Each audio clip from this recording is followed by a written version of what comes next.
Hello friends, welcome back to my channel. My name is Raman and you are watching Solar Facts. So चलिए शुरू करते हैं अपना आज का टॉपिक। और आज के अपने इस टॉपिक में हम बात करने वाले हैं advance solar string designing tool के बारे में। बेसिकली इसमें क्या है कि मैं आगे कुछ ऐसी सीरीज लाने वाला हूं जिससे आप सोलर के अंदर होने वाली सारी डिजाइनिंग को अच्छे से समझ सकते हैं, चाहे वो स्ट्रिंग डिजाइनिंग हो, चाहे वो वोल्टेज का लॉस हो, केबल कैसे कैलकुलेट करना है, केबल कैलकुलेशन, डिजाइनिंग, काफी सारे वीडियोस आने वाले हैं जो मेरा फ्यूचर प्लानिंग है। आज के अपने इस वीडियो में हम क्या सीख सकते हैं कि एडवांस स्ट्रिंग डिजाइनिंग कर सकते हैं अपने साइट स्पेसिफिक इन्वर्टर और पैनल्स का डेटा इंसर्ट करके। इस वीडियो के आगे आप देखोगे कि एक एक्सेल के अंदर हम ओनली पैनल्स और इन्वर्टर का डेटा डाल रहे हैं और साइट स्पेसिफिक कुछ एक दो वैल्यूज आपको डालनी है और उसके बेसिस पे आपका क्या होगा कि आपका पूरा इंटायर डिजाइन जो है वो बन के आ जाएगा कि आपके इस रूफ पे कितने नंबर ऑफ स्ट्रिंग बनने वाली है, स्ट्रिंग का कॉन्फ़िगरेशन क्या रहने वाला है, या कोई डिजायर्ड आपको स्ट्रिंग साइजिंग है कि आपको 14 पैनल्स का स्ट्रिंग बनाना है या 18 पैनल का स्ट्रिंग बनाना है, तो क्या वो फिजिबिलिटी है फॉर दिस पर्टिकुलर साइट, वो सारा कुछ आप यहाँ पे चेक कर सकते हो। बिना देरी किए हुए चलिए अपने इस वीडियो की तरफ बढ़ते हैं और आज सीख लेते हैं कि स्ट्रिंग डिजाइनिंग किस तरीके से करना है और इस पूरे एक्सेल पे बहुत ही कम टाइम में ओनली इन्वर्टर पैनल्स का डेटा इंसर्ट करके आप पूरे डिजाइन को बहुत ही आसानी से कर सकते हैं। चलिए चालू करते हैं अपने इस वीडियो को। दोस्तों, जैसा कि ऑलरेडी आपने वीडियो के स्टार्टिंग में ही सुन लिया होगा कि आज हम बात करने वाले हैं एडवांस स्ट्रिंग डिजाइनिंग के बारे में। देखिए, सोलर में जो डिजाइनिंग हम बात करते हैं वो सोलर की डिजाइनिंग की शुरुआत ही कहीं ना कहीं स्ट्रिंग डिजाइनिंग से चालू होती है। एंड एक बार जब आप स्ट्रिंग डिजाइन कर लेते हो फिर आपका केबल साइजिंग निकालते हैं, केबल में होने वाले लॉसेस निकालते हैं, वोल्टेज ड्रॉप निकालते हैं, केबल क्या रेटिंग का रहने वाला है, केबल में कितना करंट होने वाला है, ये सारी कैलकुलेशन हम करते हैं। बट फ्रॉम द स्टार्टिंग क्या होता है कि हमको सबसे पहले सोलर का स्ट्रिंग डिजाइनिंग करना पड़ता है। तो इस वीडियो में हम स्ट्रिंग डिजाइनिंग के पार्ट को ही कंसीडर करने वाले हैं और स्ट्रिंग डिजाइनिंग में थोड़ा सा एडवांस किया हुआ है कि स्ट्रिंग डिजाइन करने के बाद हम अपने प्रोजेक्ट के रूफ के हिसाब से कौन सा इन्वर्टर लग रहा है, इन्वर्टर पे कितना लोडिंग है, इन्वर्टर का डीसी एसी रेशियो कितना है, इफिशियंसी कितना है, ये सारी बात आज हम करने वाले हैं इस वीडियो में। बिना टाइम वेस्ट किए हुए चलिए हम इस वीडियो में समझ लेते हैं। बेसिकली इस वीडियो में जो ये एक्सेल है, इस एक्सेल में क्या होगा कि हमको केवल इन्वर्टर और पैनल का डेटा डालना है और कुछ छोटी मोटी इनपुट्स हमको देने हैं। उसके बेसिस पे हमारा क्या हो जाएगा, ये पूरा का पूरा एक्सेल जो है हमारे प्रोजेक्ट को डिजाइन कर देगा। और जो भी डिजाइनिंग के टाइम पे हमको पैरामीटर्स कंसीडर करने चाहिए वो सारे पैरामीटर्स ऑलरेडी हमने इस एक्सेल में डाल दिए हैं। आपको केवल वैल्यूज एंटर करनी है from the data sheet. Like solar panel का डेटा जो होगा वो सोलर पैनल के डेटा शीट से मिल जाएगा, इन्वर्टर का जो डेटा होगा वो इन्वर्टर के डेटा शीट से मिल जाएगा और ये वैल्यू जैसे ही आप एंटर करेंगे आपको आपके प्रोजेक्ट का डिजाइन मिलना चालू हो जाएगा। चलिए समझ लेते हैं। इस वाले पर्टिकुलर प्रोजेक्ट में हमने क्या किया हुआ है कि अडानी के सोलर पैनल्स लिए हुए हैं और एसएमए का सोलर इन्वर्टर कंसीडर किया है। इसमें जो सोलर पैनल मैंने लिया हुआ है वो 320 वॉट पीक का है और आज के सिनेरियो में 580, 570 वॉट पीक का पैनल, 450 वॉट पीक का पैनल, इस तरीके से पैनल्स आ रहे हैं। बट ऑलरेडी मेरे पास ये फाइल थी, जस्ट कि आप लोगों को समझाना था, बताना था, तो मैंने उसमें बहुत चेंजेस नहीं किए हैं। बट यस, आप अपने प्रोजेक्ट के हिसाब से सोलर पैनल, सोलर इन्वर्टर सब डेटा जो है वो अपने हिसाब से कस्टमाइज इसमें एंटर कर सकते हो और उसके बेसिस पे आपको ये सारे पैरामीटर्स, सारे आउटपुट्स जो है वो मिलने चालू हो जाएंगे। देखिए, अब मैं आपको समझा देता हूं कि मैंने कैसे और कहां से ये वैल्यूज एंटर की हुई हैं। सबसे पहले अगर आप देखोगे मॉड्यूल का नेम आ रहा है, तो मॉड्यूल का नेम में ये अडानी सोलर का पैनल है एंड दिस इज ASP7AAA, ये इसका मॉडल है सोलर पैनल का। इसके बाद अगर आप देखोगे एसटीसी वॉट का मतलब है कि एसटीसी स्टैंडर्ड टेस्ट कंडीशन में सोलर पैनल का वॉटेज कितना है। मैंने यहाँ पे 320 वॉट पीक का सोलर पैनल लिया हुआ है, वही वैल्यू यहाँ पे मैंने क्या कर दिया है, पुट कर दिया है। And this is the tolerance, हमारे सोलर पैनल के पावर टॉलरेंस कितना है, दिस इज 0/+1.5% का इसका टॉलरेंस है, वो मैंने यहाँ पे डाल दिया है। इसके बाद अगर आप देख पा रहे होगे यहाँ पे VOC, ISC, VMP, IMP, WHD, this is the module का जो मैकेनिकल डायमेंशंस है वो है। उसके बाद वेट है, इफिशियंसी है and then VOC, ISC and P power का जो है वो टेम्परेचर कॉफिशिएंट लिखा हुआ है एंड देन NOCT का टेम्परेचर कॉफिशिएंट लिखा हुआ है। ये सारी वैल्यूज हमको कहां से मिलती हैं, चलिए ये हम आज अभी देख लेते हैं। मैं अब सोलर पैनल का एक डेटा शीट ओपन कर लेता हूं अडानी का। अगर ये अब हम अडानी के सोलर पैनल के डेटा शीट से आपको समझा देते हैं कि कैसे हमको वैल्यूज पुट करनी है।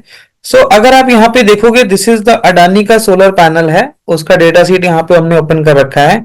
This is the same model ASP7AAA and 320 watt peak का पैनल लिया है, तो this is the 320 watt peak का टेक्निकल डेटा शीट है। तो इसको हम यहाँ पे थोड़ा साइड में ओपन कर लेते हैं सो दैट कि मैं आपको अच्छे से समझा पाऊं। एंड अगर आप यहाँ पे देखेंगे, सो थोड़ा छोटा इसको और करता हूं ताकि आपको सब कुछ पता चल पाए। No this is okay. So देखिए यहाँ पे क्या लिखा हुआ है, VOC। एंड अगर आप यहाँ पे VOC की वैल्यू देखेंगे, दिस इज 44.97। सेम मैंने 44.97 यहाँ पे मेंशन किया हुआ है। उसके बाद आ रहा है ISC ampere, this is ISC ampere, this is 9.18, this is 9.18। उसके बाद आ रहा है VMP-V, VMP-V की वैल्यू इज 36.85।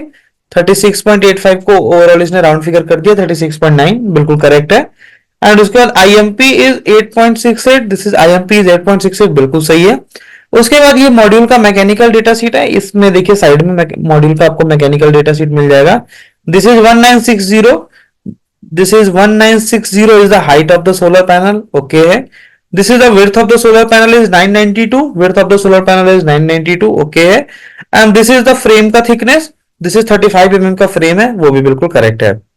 उसके बाद अगर आप देखोगे यहाँ पे आ रहा है वेट इन केजी, तो सोलर पैनल का वेट कितना है, हमने यहाँ पे लिखा हुआ 22 kg, इसको भी चेक कर लेते हैं। सो यहाँ पे अगर हम देखेंगे, सो यहीं पे मेंशन होगा, correct, this is weight is 22 kg for 35 mm frame, तो मैंने यहाँ पे 35 mm लिया हुआ है, दिस इज 22 kg, एकदम परफेक्ट है, एकदम करेक्ट है। उसके बाद आता है efficiency of the solar panel. So solar panel का इफिशियंसी भी यहीं पे मेंशन होता है। This column is the efficiency of the solar panel, यहां से देखिए efficiency, this is 16.46, 16.46% is the efficiency. उसके बाद यहाँ पे टेम्परेचर कॉफिशिएंट आ गया, तो सोलर पैनल पे आप देखेंगे तो यहाँ पे टेम्परेचर का कॉफिशिएंट भी मेंशन होता है। इसको थोड़ा सा मैं बड़ा कर देता हूँ, लाइक दिस, ओके। सो यहाँ पे क्या आ गया, this is the open circuit voltage का टेम्परेचर कॉफिशिएंट इज -0.31, -0.31%, बिल्कुल करेक्ट है। शॉर्ट सर्किट करंट का temperature coefficient is 0.069, 0.069, this is the current का टेम्परेचर कॉफिशिएंट। उसके बाद आता है पावर का कॉफिशिएंट, दिस इज -0.40, यहाँ पे आप देख सकते हैं -0.40। And this is last one is NOCT का आ गया। NOCT का टेम्परेचर कॉफिशिएंट क्या मेंशन है यहाँ पे, this is 45 degree centigrade +- 2 degree centigrade, 45 +- 2 degree centigrade. So यहां से क्या हुआ, यहां से मैंने जो भी सोलर पैनल की डेटा शीट से मुझे इनपुट मिल रहा था, वो सारा का सारा क्या किया, मैंने अपने एक्सेल में इनपुट कर दिया। आपको इसी तरीके से करना है, आपका जो भी सोलर पैनल होगा, आपको उसका ये वोल्टेज करंट का डेटा शीट, टेम्परेचर का कोफिशिएंट, दिस मॉड्यूल का डेटा शीट एंड इफिशियंसी, ये सारी वैल्यूज आपको क्या करनी है, यहां से पुट करनी है। और इसके बाद आपकी कैलकुलेशन जो है वो चालू हो जाएगी। नाउ जैसे मैंने आपको पहले ही बताया कि पैनल्स का डेटा शीट डालने के बाद आपको इन्वर्टर का डेटा भी डालना है, क्योंकि आपका जो सिमुलेशन है वो सोलर पैनल्स और सोलर इन्वर्टर का सिमुलेशन के बाद ही आपको फाइंड आउट करना है कि आपके नंबर ऑफ कितने सोलर पैनल्स इन सीरीज होने वाले हैं, कितने पैरेलल में होने वाले हैं, क्या कॉम्बिनेशन रहने वाला है। क्योंकि हम पैनल्स को इन्वर्टर के साथ कनेक्ट कर रहे हैं, सो दिस कॉम्बिनेशन में इन्वर्टर का भी डेटा और पैनल का भी डेटा दोनों की रिक्वायरमेंट होगी। सो दोनों वैल्यूज हम पुट करने वाले हैं। नाउ इसके बाद अगर आप देखोगे तो यहाँ पे मैंने 4 इन्वर्टर्स लिए हुए हैं। SMA के इन्वर्टर्स हैं, 15 किलोवाट का है, 20 किलोवाट का है, 25 किलोवाट है एंड 60 किलोवाट का है। 4 इन्वर्टर्स मैंने क्यों लिए, क्योंकि ऑलरेडी मेरा साइट जो है वो थोड़ा बड़ा है। इस साइट पे मेरा 571 नंबर ऑफ सोलर पैनल लग रहा है। तो साइट बड़े होने की वजह से मल्टीपल रूफ है, तो मल्टीपल रूफ पे क्या होगा, मल्टीपल इन्वर्टर्स मुझे लगाने पड़ेंगे। सो उसके केसेस में मैंने यहाँ पे 3-4 इन्वर्टर्स कंसीडर किए हुए हैं। हो सकता है आपके केस में एक इन्वर्टर हो, या हो सकता है आपके केस में नंबर ऑफ इन्वर्टर्स ज्यादा भी हो सकते हैं, वो डिपेंड करेगा हर एक किसी के प्रोजेक्ट साइज के ऊपर। नाउ अब बात आती है कि अब हमको इन्वर्टर का भी डेटा इसी तरीके से फिल करना होता है। सो इन्वर्टर का डेटा फिल करने में क्या होता है कि एक तो हम क्या करेंगे, डीसी को इन्वर्टर से कनेक्ट करते हैं, तो डीसी का मिनिमम और मैक्सिमम वोल्टेज हमको पता होना चाहिए कि भाई मिनिमम वोल्टेज क्या होना चाहिए स्ट्रिंग का जो हम कनेक्ट करने वाले हैं अपने इन्वर्टर्स में, और मैक्सिमम कितना कनेक्ट कर सकते हैं वो भी पता होना चाहिए। तो डीसी वी मिनिमम, यानी कि डीसी का जो वोल्टेज है उसका मिनिमम कितना वैल्यू है, यानी कि voltage minimum in terms of DC, voltage maximum in terms of DC. उसके बाद आता है एमपीपीटी का range. So MPPT is the maximum power point tracker. उसका एक पर्टिकुलर वोल्टेज रेंज होता है जिसमें वो पावर को क्या करता है, मैक्सिमाइज करता है, वो पता होना चाहिए।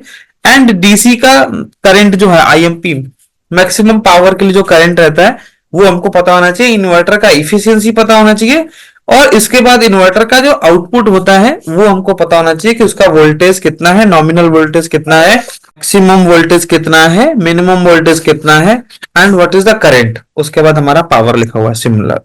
ठीक है, सो अब हम क्या करते हैं, ये सारी चीजें हम क्या करते हैं, एक बार इन्वर्टर के डेटा शीट से भी जल्दी जल्दी चेक कर लेते हैं, सो दैट कि थोड़ा कम टाइम वेस्ट हो।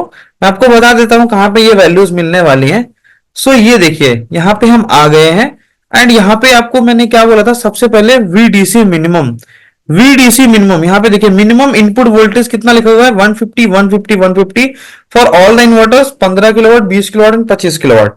तो यहाँ पे देखिए वी मिनिमम कितना हुआ, 150 150 फॉर 15 20 और 25 किलोवाट, 60 किलोवाट का भी सिमिलरली यहाँ वहां पे 600 लिखा होगा। सो आप वो वैल्यूज पुट कर सकते हैं, मैंने वो डाउनलोड नहीं किया डेटा शीट, आप डाल सकते हैं, कोई प्रॉब्लम नहीं है। उसके बाद मैक्सिमम वोल्टेज क्या है कि ये जितने भी इन्वर्टर्स हैं ये 1000 वोल्ट पे डिजाइंड है, सो ये सबका मैक्सिमम वोल्टेज जो होगा वो 1000 वोल्ट हो गया। बहुत सारे इन्वर्टर्स आज के टाइम में 1500 वोल्ट के भी आते हैं, तो आपको 1500 यानी कि 1500 वोल्ट यहाँ पे लिखना रहेगा। ओके, उसके बाद बात आती है एमपीपीटी रेंज की। तो एमपीपीटी वोल्टेज रेंज में आपको दिखाता हूं कहां पे दिखेगा। So MPPT voltage range, where it is, MPPT voltage range, okay okay okay, this is MPP voltage range. आप यहाँ पे देख सकते हैं एमपीपीटी का वोल्टेज रेंज क्या है, 240 to 800, 320 to 800 and 390 to 800। Okay, similarly मैंने यहाँ पे मेंशन कर दिया 240 to 800, 320 to 800, 390 to 800 and 60 kilowatt में यस ऑफ कोर्स 570 टू 800 होने वाला है। सो वो वैल्यूज यहाँ पे पुट कर दी हुई है। इसी तरीके से डीसी का करंट पूछा गया है, सो करंट की वैल्यूज भी मैं आपको चेक करवा देता हूँ। सो मैक्सिमम इनपुट करंट, यहाँ पे इनपुट करंट मतलब सोलर पैनल से कितना आ सकता है, this is 33 ampere, 33 ampere, 33 ampere, all the cases में 33 एम्पियर है। सो यहाँ पे हमने 33 33 33 इस तरीके से लिख दिया। सिमिलरली इफिशियंसी भी आपको यहाँ पे दिख जाएगा, इफिशियंसी यहाँ पे यूरो इफिशियंसी पूछा गया है। सो नीचे कहीं कॉलम आएगा, this is the euro efficiency, yes correct, 98%, 98% and 98.1%, वो वैल्यूज आपको यहाँ पे 98 98 98.1 एंड सिमिलरली 60 किलोवाट का जो होगा वो 98.8% होगा, वो यहाँ पे ऑलरेडी हमने फिल कर दिया। इसी तरीके से आउटपुट का एसी वोल्टेज भी वहां पे मेंशन है, आप डाल सकते हो, मैं ज्यादा टाइम नहीं लूंगा इसमें। एंड उसके बाद maximum power of the inverter 15 kilowatt का है, तो दिस इज 15 किलोवाट, 20 किलोवाट वाले का 20 किलोवाट, 25 किलोवाट का 25 एंड दिस इज 60 किलोवाट का 60 किलोवाट आएगा। ओके, नाउ अब बात आती है, देखिए जब सोलर पैनल में ऑलरेडी आपको पता है कि टेम्परेचर कोफिशिएंट दिया है, इट मींस की वोल्टेज और पावर और करंट पे क्या होता है, टेम्परेचर का एक इंपैक्ट देखने को मिलेगा। इट मींस की एसटीसी की कंडीशंस पे ये वोल्टेज करंट जो है आईएससी वीओसी वीएमपी आईएमपी जो आपको दिख रहा है, this is in case of STC, standard test conditions में। और स्टैंडर्ड टेस्ट कंडीशन में क्या होता है कि जो टेम्परेचर होता है दैट इज 25 डिग्री सेंटीग्रेड। अब क्या होगा कि जो जब आप साइट लगाते हो, एक्चुअल जब साइट होता है तो क्या होगा, एक्चुअल साइट पे टेम्परेचर 25 तो नहीं रह सकता है, किसी टाइम पे 40 डिग्री भी होगा, 45 भी होगा, किसी टाइम पे 20 डिग्री भी होगा, 10 डिग्री भी होगा। सो हमको ये पता करना पड़ता है कि जिस साइट पे हम लगा रहे हैं वहां पे मिनिमम कितना टेम्परेचर गया है एटमॉस्फेरिक यानी कि एम्बिएंट टेम्परेचर, और मैक्सिमम कितना गया है in the past like 10-20 years में। तो जो ये प्रोजेक्ट है मेरा, और ये हम गाजियाबाद में लगा रहे हैं, Ghaziabad is in UP, Uttar Pradesh में है। सो वहां का हमने क्या किया कि टेम्परेचर का ग्राफ देखा पिछले 8-10 साल का, तो उसमें ये पता चला कि मिनिमम टेम्परेचर जो है एम्बिएंट टेम्परेचर वो 2 डिग्री रहा है और मैक्सिमम जो है वो 50 रहा है। सो हमने यहाँ पे 2 डिग्री और 50 डिग्री जो है वैल्यूज यहाँ पे 2 एंड 50 आप यहाँ पे देखोगे मैंने ऑलरेडी पुट कर दिया है। बट क्या होता है कि देखिए जब एटमॉस्फेरिक टेम्परेचर अगर 50 है तो ऑब्वियस सी बात है कि सोलर पैनल का जो टेम्परेचर होगा वो इससे प्लस में ही रहेगा। सो ऑलमोस्ट 15-20 डिग्री पॉजिटिव रहता है, तो उसको 20 डिग्री कंसीडर करते हुए यहाँ पे आप देखोगे तो मिनिमम मैंने 2 ही पकड़ा है, बट मैक्सिमम के केस में मैंने यहाँ पे 70 डिग्री सेंटीग्रेड पकड़ लिया है। अब जो सोलर पैनल का जो हमको आउटपुट मिलेगा वोल्टेज के रिस्पेक्ट में, उस पे क्या होगा कि 25 डिग्री इज द स्टैंडर्ड, तो 70 माइनस 25 अगर हम करते हैं तो दिस इज रफली कितना आ गया 45, यानी कि जो पर डिग्री यहाँ पे आपको लिखा हुआ है ना टेम्परेचर कोफिशिएंट, ये कितना हो जाएगा 45 से मल्टीप्लाइड हो जाएगा, करेक्ट। एंड इसके रिस्पेक्ट में मेरा क्या होगा, वोल्टेज गिरेगा। देखिए जैसे ही हमारा टेम्परेचर बढ़ता है सो वोल्टेज क्या करेगा, गिरेगा। टेम्परेचर जैसे जैसे गिरेगा मेरा क्या होगा, वोल्टेज जो है वो बढ़ेगा।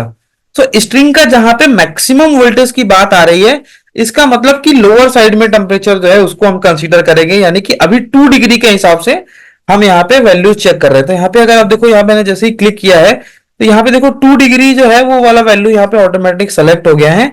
एंड 2 डिग्री के हिसाब से हमारा क्या हुआ, ये जो देखिए टेम्परेचर कॉफिशिएंट यहाँ पे सेलेक्ट हो गया एंड यहाँ पे this is the VOC, correct.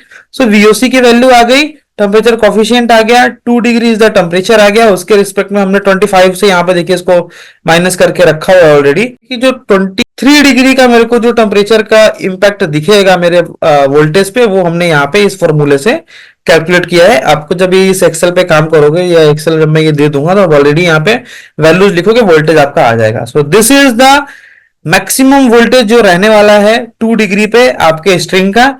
And this is the V minimum. Minimum मैंने ऑलरेडी आपको पहले भी बताया कि जितना भी टेम्परेचर बढ़ेगा तो आपका क्या होगा, वोल्टेज जो है वो गिरना चालू हो जाएगा। तो यहाँ पे 70 डिग्री जो है वो मैक्सिमम है। सो यहाँ पे भी देखिए स्टैंडर्ड टेस्ट कंडीशन इज 25। सो 70 को एच एच देखो यहाँ पे लिखा हुआ ना H15, यानी कि 70 माइनस 25 मतलब 45 डिग्री पे क्या अप्लाई हो रहा है, P4 की value, this is like power पे कितना इंपैक्ट आएगा, उसके हिसाब से हमने वोल्टेज की सारी कैलकुलेशंस की हुई है कि क्या रहने वाला है मेरा स्ट्रिंग का मिनिमम वोल्टेज। सो वहां से मुझे ये पता चला कि अगर 70 डिग्री चला जाता है 50 मॉड्यूल्स का अगर मेरा स्ट्रिंग है तो मिनिमम वोल्टेज जो है that should be 453.3। Okay, and now coming to this NOCT की कंडीशन में क्या रहने वाला है, सो उसको भी हमने इसी तरीके से कैलकुलेट कर लिया है।